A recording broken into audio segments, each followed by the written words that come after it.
Hey! Épisode 152, Thierry. On est vendredi, le 17 mai 2024. Cette semaine, on retourne à Saint-Lin-Laurentide. Oui, parce qu'on a fait un épisode à Saint-Lin il y a 2 semaines, puis c'était sur le sujet du Vidéotron, le Super Club de Saint-Lin, qui est un des résistants qui perpétue la tradition de la location de films. Puis on a eu un commentaire de quelqu'un qui nous disait: mais est-ce que vous saviez que c'est à Saint-Lin que Wilfrid Laurier, le premier ministre du Canada, est né? Puis on savait pas qu'il y a sa maison d'enfance qu'on peut visiter. Fait que ça tombait sous le sens qu'on a fait. Ben écoute, c'est pas parce qu'on est allé, là, on n'a pas tout coché ce qu'il y avait à cocher. Fait qu'on y retourne, on s'en va voir la maison de naissance de Wilfrid Laurier, c'est le premier Québécois premier ministre du Canada. C'est ça, c'est pour ça que c'est 5$. Ben, c'est pas juste pour ça. Ben, c'est un peu pour ça, mais c'est qu'il a quand même fait des choses. J'imagine, regarde, j'ai fait une petite recherche. J'ai essayé de me souvenir qu'est-ce qu'on apprenait en secondaire 4. C'est en secondaire 4 qu'on apprenait ça, Wilfrid Laurier. Oui, dans ce coin-là. Dans 3 km, prendre la sortie 44 pour Québec 339 en direction de Saint-Roch-de-l'Achigan. Et puis c'est ça, c'est quand même, nous, on vient de Saint-Hyacinthe, fait qu'on est bercés avec Wilfrid Laurier. Là, c'est quand même le boulevard Laurier nommé en son honneur qui traverse la ville. On a grandi à prendre ce boulevard-là d'un côté puis de l'autre. Fait que, puis on n'est jamais allé voir sa maison de naissance. Jamais. Donc, fallait aller voir ça. Et on arrive à la sortie 44 là, qui nous mène vers Saint-Lin-Laurentide comme la semaine passée. Ouais. On est sur la route. Vous êtes sur la route avec nous. C'est un podcast de route. Oh, une police, mais il n'y a pas de danger. On roule vraiment pas vite. Ouais. On suit encore un camion d'écarissage cette semaine.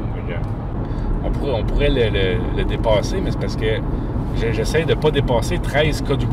Je ne sais pas c'est quoi 13 kW, là, mais ça montre que la puissance de la batterie que j'utilise. Fait que j'essaie de garder ça le plus bas possible. Mais c'est des kilowatts? Puis, c'est des kilowatts. Fait que si je prends moins de kilowatts, ça veut dire que je draine moins la batterie. J'ai aucune idée comment ça Dans fonctionne. 600 mètres, prendre la sortie 44. Mais c'est 13 parce que t'es superstitieux ou... 14. On va sortir. Là c'est sûr que... J'ai pas le choix d'accélérer un peu. Tu vois, quand j'accélère, je suis à 30. Prendre la sortie 44.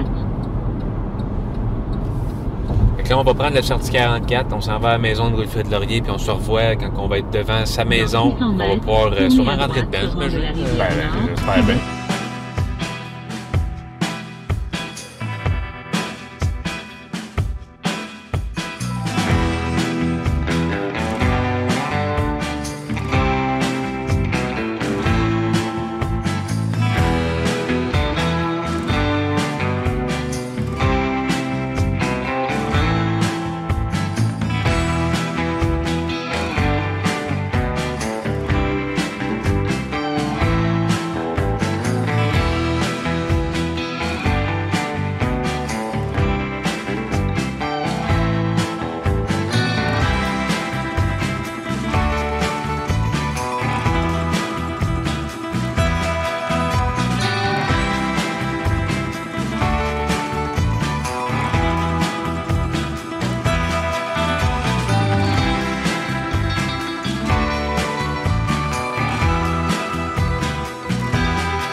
Calvaire qu'on n'est pas chanceux, Thierry.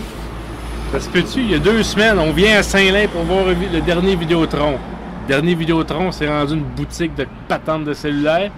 On revient parce qu'on avait oublié la maison de Wilfrid Laurier, un de nos auditeurs qui nous l'a rappelé. On revient à Saint-Lin-Laurentide, on se restationne à la même place, au circuit électrique du Jardin. On arrive, Ben, Batagne, c'est fermé. c'est fermé pour une restructuration opérationnelle. Ouais. Deux. Il y a une canne de sirop d'érable par terre, par contre. On a ça. Ah non, mais c'est... En même temps, c'était prévisible, hein, parce que moi, j'ai déjà voulu visiter le magasin général du père de Louis-Stéphane Saint-Laurent. C'est à Compton, à faire de même. Okay. J'étais fermé aussi. C'est tout le temps de même avec ça. Écoute, c'est deux voyages à Saint-Lin infructueux, mais bon, au moins, on peut quand même, il y a un petit terrain, il y a un petit site, on peut... Ouais. Tu vois, ici, il y a une pancarte, là, fait que... Parce que montre-nous ce que tu as amené. Tu étais tellement fier, tu voulais montrer ça au oui. Comment on appelle ça, le conservateur de la maison. En fait, c'est que j'aurais voulu... Ça, c'est notre... Parce que ouais, notre arrière-grand-père, c'était un vrai libéral pur rouge, là. Je sais pas de même comment on appelle ça, mais il y avait cette photo-là chez eux. Il y avait cette photo-là, puis dans mon idée, c'est que évidemment, c'était chez notre père et notre mamie. Il y avait un cadre de Jésus. Je pense que c'est toi qui as eu le cadre de Jésus. C'est Marie-Pierre, ça. C'est Marie-Pierre. Ma soeur Marie-Pierre qui a eu le cadre de Jésus de Prague. Moi, j'ai eu le cadre de Wilfrid Laurier que j'affiche fièrement dans ma maison de la même façon qu'il était affiché chez notre père et notre mamie. Donc, sur le dessus. Il n'est pas accroché au mur. Il est juste à côté contre le mur, sur le dessus d'un bahut. Et... ben, mon idée, c'est qu'on va aller à Saint-Lin, à la maison de Wilfrid Laurier. Ben, j'aurais voulu, en amenant le cadre où est-ce que Wilfrid Laurier est né, c'est un peu comme un retour aux sources, que le cadre soit béni. C'est ici que Wilfrid Laurier est né. En face de chez eux, il y avait une belle province. Tu peux montrer la belle province. C'est un restaurant La Belle Province. Donc, Wilfrid Laurier a grandi ici même. Il y a de ça plus de 120, 140, 100... Ça fait 141, fait que... 170 ans, à peu près. 170 ans. On peut se tourner un petit peu. Ici, on voit la pancarte. Il y a beaucoup de... C'est la ville à la campagne, à Saint-Lin. Il y a beaucoup de trafic. C'est très bruyant. C'est... Traffic jam à Saint-Lin. On va aller se trouver une place un peu plus tranquille. On va aller tourner autour de sa maison. Ben, c'est sûr. On va passer par le petit trottoir. Donc, c'est la maison Robinette, construite pièce sur pièce en 1871. La maison Robinette est recouverte de briques et coiffée d'un toit à 2 versants en tôle pincée. Elle témoigne de la vie à Saint-Lin à l'époque où Wilfrid Laurier était enfant. Son architecture s'inspire de la maison traditionnelle de la vallée du Saint-Laurent et de la maison de colonisation de la fin du 19e siècle. La maison Robinette conserve la silhouette, le type de toiture incurvée, le modèle et l'ordonnance des fenêtres de la maison traditionnelle. En revanche, son plan presque carré, ses dimensions modestes et l'absence de lucarne rappellent la maison de colonisation de la fin du 19e siècle. Si on va faire le thumbnail, pensez à toutes ces choses-là parce que... beaucoup de camions qui passent sur la route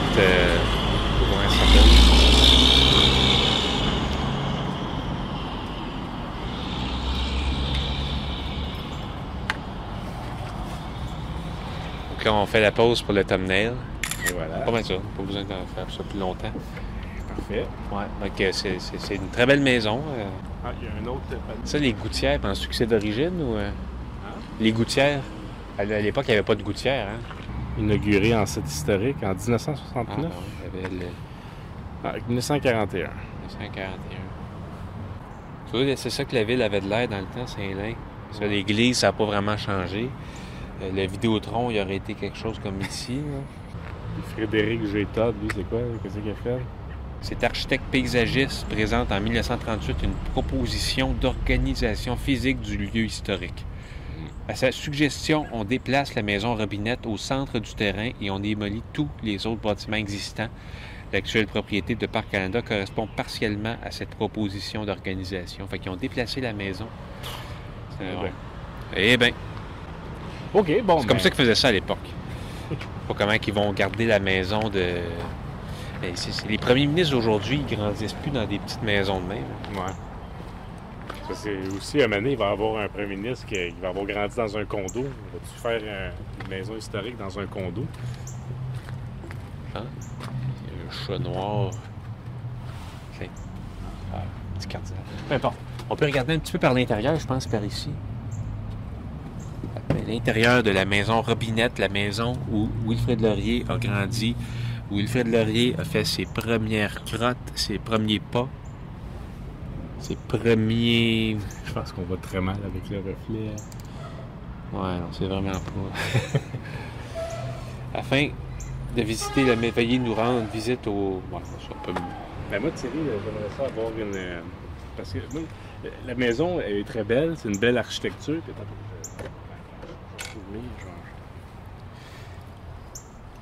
Puis souvent, je trouve que c'est une belle maison, c'est de la brique. On voit, elle ressemble à ce que ça devait ressembler en 1841 quand Wilfrid Laurier est né. Sauf que moi, ça me passionne toujours à... Tu sais, les petites affaires, les petits détails actuels qui enlèvent le charme, qui fait qu'il n'y a pas moyen de prendre une photo d'ensemble de la maison sans avoir un gros panneau jaune qui dit « Attention, chute de neige ». Fait que ça, il a suffi qu'une personne reçoive de la neige dans sa tête, puis après ça, tu veux pas de poursuite, fait que tu mets un panneau. Ben, prends-moi en photo avec le panneau.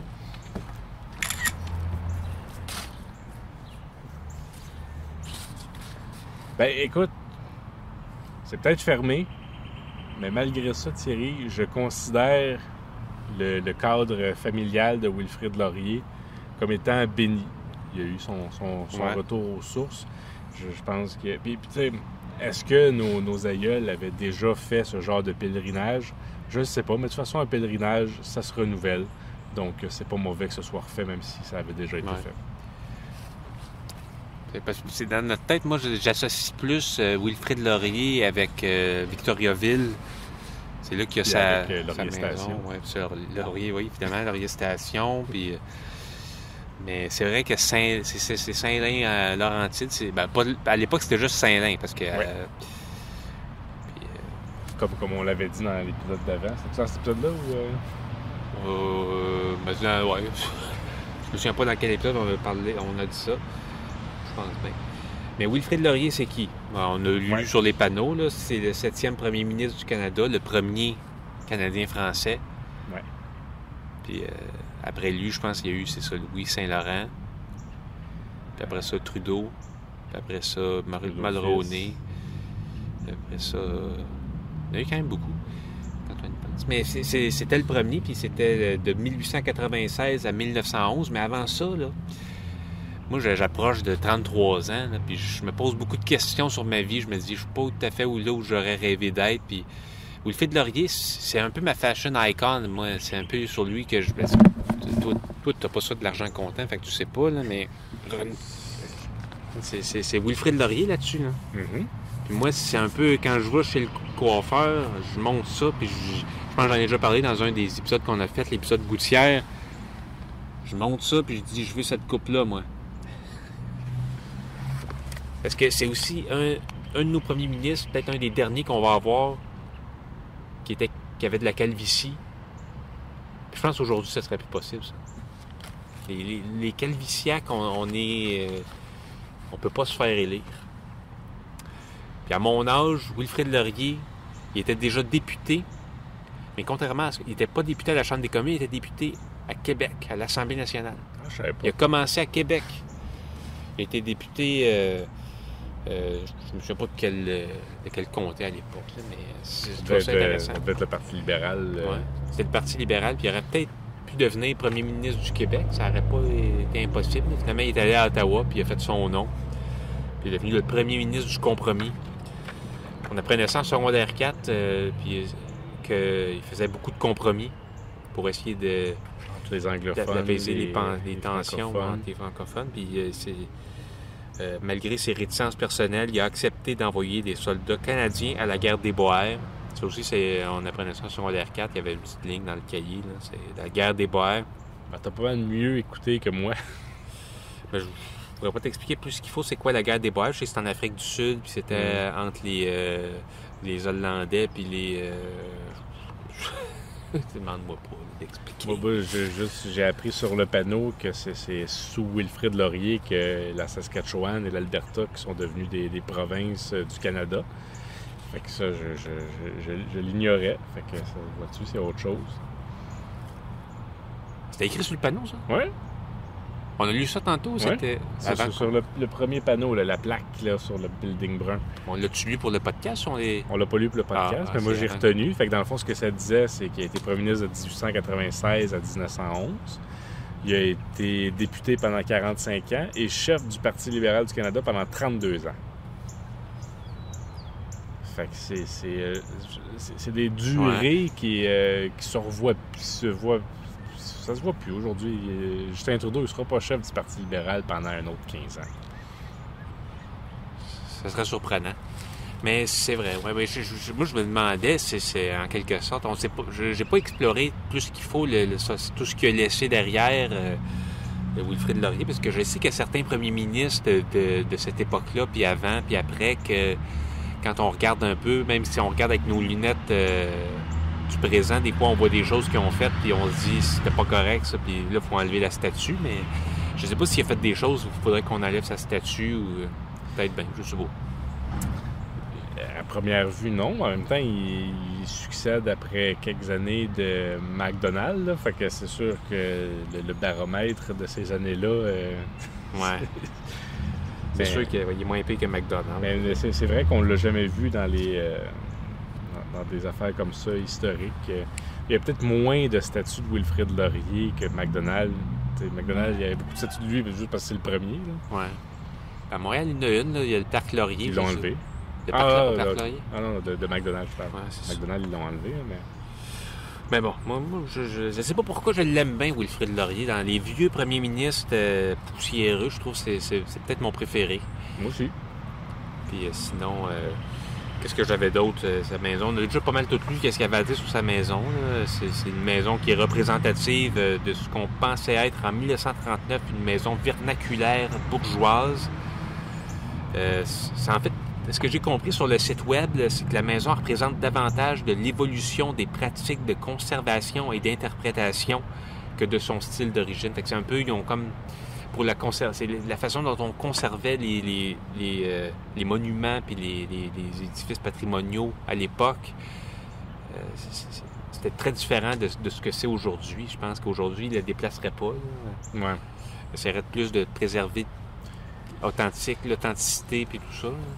C'est sûr que si tu compares à, mettons, ce qui avait été fait à Mount Vernon pour George Washington, que non seulement ils n'ont pas déplacé sa maison, mais ils sont assurés de garder les alentours, que la vue que George Washington voyait quand il sortait de chez eux est la même encore aujourd'hui. Fait que c'est une attention au Canada que souvent nos personnages historiques, ça fait plus pitié. Ouais. Et moi, vois-tu, j'ai visité l'été passé avec notre père. J'étais pour dire mon père, mais c'est le même que le tien. Oui.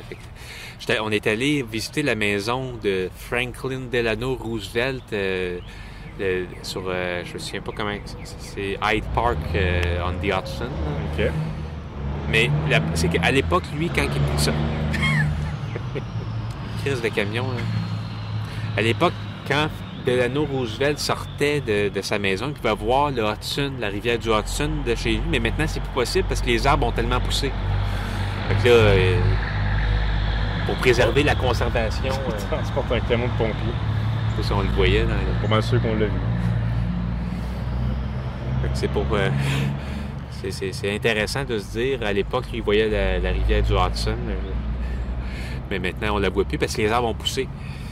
C'est un peu le malheur des arbres, hein? Ça finit par te cacher la vue. T'achètes une belle maison sur le bord de la rivière, puis tous les arbres poussent, puis 40 ans plus tard, tu vois plus rien. Ben, à la limite, ça, c'est quasiment moins choquant, parce que c'est la nature qui a mené, fait son temps, versus s'il avait tout démoli pour construire une tour. Mais ici, tu vois, c'est ça. Ici, c'est le temps a continué, puis qu'est-ce qui se passe? De l'autre côté de la rue, il a ouvert une belle province. Parce que contrairement à ce que j'ai dit, la belle province n'était pas ouverte à l'époque de Wilfrid Laurier. C'est juste arrivé dans les peut-être 30 dernières années, ça. Moi, je pourrais dire quelques mots sur Saint-Lin. Ben oui, vas-y. Fait qu'on n'en a pas parlé il y a 2 semaines. Mais Saint-Lin, j'ai été étonné de savoir, Saint-Lin-Laurentide, que... Sais-tu combien d'habitants qu'il y a à Saint-Lin-Laurentide? 11 342. Non. OK. Mais moi, j'ai été très étonné. Il y a 24 000 habitants à Saint-Lin-Laurentide, ce qui fait que quand tu remets en perspective le gratte-ciel de 10 étages qu'on a vu, peut-être que c'est ça. C'est une ville qui est en croissance. Le monde s'éloigne de plus en plus des grands centres. L'autoroute n'est pas loin. Donc, on voit ça. Le maire, on est passé devant l'hôtel de ville tantôt. On aurait peut-être pu croiser leur maire. C'est Mathieu Maisonneuve. C'est un nom, ça a l'air jeune. Ça a l'air jeune quand tu t'appelles Mathieu. Mathieu Maisonneuve, je dirais que ça pourrait être 42 ans ou ça peut... Je pousse mes recherches pour savoir quel âge qu'il y avait. C'était des informations là, sur la ville. Parce qu'honnêtement, moi, dans mon livre à moi, Saint-Lin, ça va être coché. Ouais. Là, j'ai venu 2 fois au mois de mai 2024. Je pense pas revenir bien souvent dans ma vie. Fait que, écoute, c'était quand même très, très intéressant de venir à Saint-Lin, voir tout ce que le tourisme de la place avait à nous offrir. On n'est pas des chasseurs, on n'est pas des pêcheurs, on fait pas de motoneige. Fait que toute cette facette-là du tourisme de Saint-Lin-Laurentide, on n'a aucun intérêt pour la chose. On est plus dans la culture et la nostalgie. Fait que ces facettes-là du tourisme de Saint-Lin sont cochées. Ouais. C'est la conclusion finale. On n'a pas vraiment d'autres endroits à aller. Ouais, pour celui-là, on le conclut. C'était l'épisode 152, visite à Saint-Lin-Laurentide pour la maison de naissance de Wilfrid Laurier, le 7e premier ministre du Canada, le premier francophone. Thierry et moi étions là pour ce périple-là. J'espère que vous avez apprécié. J'espère que vous avez appris certaines choses. Et à compter là, du prochain épisode, on revient. Ouais. On va être dans mon garage. Là. Il va faire assez chaud. On va être rendu au mois de juin. Donc oui, ça va être... Merci aux commentaires qui nous a signalé qu'il y avait la maison de Wilfrid Laurier. Mais s'il y a une autre affaire à Saint-Lin, même si vous nous le signalez, on va pas y aller. Là. C'est la fin. Fait que merci à tout le monde. Bonne fin de journée. Salut.